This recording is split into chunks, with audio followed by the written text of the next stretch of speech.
Aktivitas jasa penyeberangan dari Sanur ke Nusa Penida atau Nusa Lembongan mengalami penurunan mencapai 2.000 penumpang.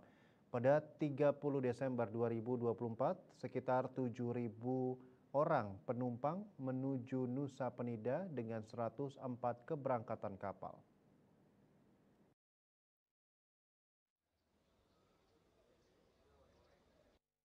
Dari pantauan tim liputan Bali TV, rekapitulasi pergerakan penumpang periode angkutan laut Natal 2024 dan Tahun Baru 2025 di Pelabuhan Sanur, yaitu keberangkatan dari Pelabuhan Sanur ke Nusa Penida atau Lembongan tanggal 30 Desember 2024 mencapai 7.000 lebih penumpang dengan 104 kapal.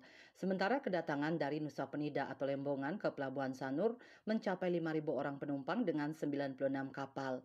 Penurunan terjadi pada tanggal 1 Januari 2025 di mana jumlah penumpang dari Sanur menuju Nusa Penida dan Lembongan mencapai 4.000 penumpang dengan 79 kapal, sedangkan dari Nusa Penida atau Lembongan ke Sanur mencapai 3.000 lebih penumpang dengan 75 kapal.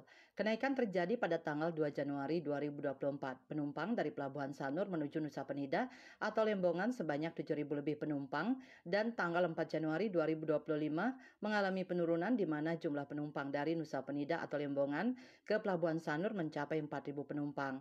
Hasil rekapitulasi pergerakan penumpang periode angkutan laut Natal 2024 dan Tahun Baru 2025 di Pelabuhan Sanur dari tanggal 18 Desember 2024 sampai tanggal 4 Januari 2025 mencapai 95.000 orang lebih penumpang dengan 1.000 kapal dari Nusa Penida, Lembongan, dan Ceningan, sedangkan yang diberangkatkan mencapai 74 orang ribu lebih penumpang dengan 1.000 lebih kapal.